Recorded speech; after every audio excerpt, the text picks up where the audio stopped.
तो हमने viscosity of liquid देख लिया था, आज हम देखेंगे विस्कोसिटी ऑफ गैसेस। यहाँ पे एक पाइप है जिसमें एयर फ्लो कर रही है। ये एयर के पार्टिकल्स हैं जो कि रैंडम डायरेक्शन में मूव कर रहे हैं, जिससे कि आपस में एक दूसरे से कोलाइड करेंगे, कभी सरफेस से टकराएंगे, कभी आपस में इनके बीच में कोलिजन होगा, जिससे कि इसमें एक रेजिस्टेंस फ्लो पैदा होगा। इन एयर की वेलोसिटी और कम हो जाएगी, तो उसी को हम कहते हैं विस्कोसिटी, गैसेस विस्कोसिटी। जितना हमारे मॉलिक्यूलर कोलिजन ज़्यादा होगा उतना ज़्यादा हमारा गैस विस्कोसिटी होगी। तो यहाँ पे देख सकते हैं मैंने यही लिखा हो जो अभी समझाया।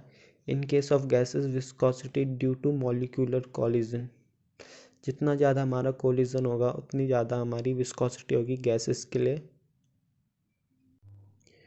तो अब देखते हैं effect of temperature on viscosity. तो जैसे कि अभी मैंने समझाया था, ये एक पाइप है, इसमें एयर फ्लो कर रही है। तो ये एयर के पार्टिकल हैं, ये रैंडम डायरेक्शन में मूव कर रहे हैं, तो आपस में टकराएंगे, जिससे कि इनकी वेलोसिटी डिक्रीज हो जाएगी एयर की, या बोल सकते हैं विस्कोसिटी ऑफ गैसेस इंक्रीज।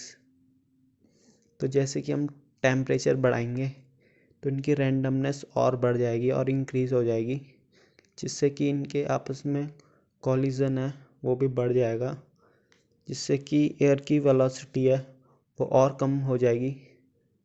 तो बोल सकते हैं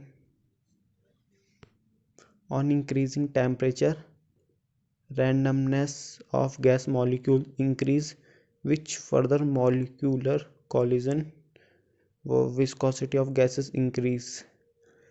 तो यहाँ पे यही लिखा है, जैसे कि हम टेम्परेचर बढ़ाएंगे तो रैंडमनेस ऑफ गैस है वो बढ़ेगी, इनके बीच में कोलिजन बढ़ेगा, जिससे कि विस्कोसिटी ऑफ गैस इंक्रीज हो जाएगी।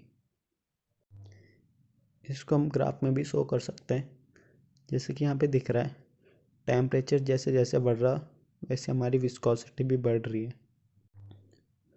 तो हम देख लेते हैं effect of temperature on viscosity for liquid. Liquid के केस में उल्टा होता है, on increasing temperature cohesion decrease leading to decrease in viscosity. तो जैसे मैंने पहले भी समझाया था कि जैसे ये लिक्विड है, वेलोसिटी डायग्राम, तो जैसे फिफ्थ लेयर है इसकी वेलोसिटी कम है as compare to six layer of liquid. तो जो फिफ्थ लेयर है कम वेलोसिटी वाली, ये सिक्स लेयर पे एक अपोजिट डायरेक्शन में फोर्स लगाएगी, बोल सकते हैं सिक्स लेयर की वेलोसिटी डिक्रीज करने की कोशिश करेगी। ये तभी पॉसिबल है क्योंकि इनके बीच में एक बॉन्ड है कोहेजन, जिससे कि ये आपस में एक दूसरे पे फोर्स लगा पा रहे हैं। जैसे हम टेम्परेचर बढ़ाएंगे तो एक कोहेजन फोर्स कम हो जाएगा, और जो इन दोनों लेयर के आपस में जो ये शेयर फोर्स लग रहा है अपोजिट डायरेक्शन में, ये भी कम हो जाएगा। तो बोल सकते हैं हमारी विस्कोसिटी ऑफ लिक्विड भी डिक्रीज होगी। तो इससे ग्राफ में मैं कुछ ऐसे रिप्रेजेंट कर सकते हैं, जैसे जैसे हमारा टेम्परेचर बढ़ रहा है वैसे हमारी विस्कोसिटी फॉर लिक्विड डिक्रीज हो रही है।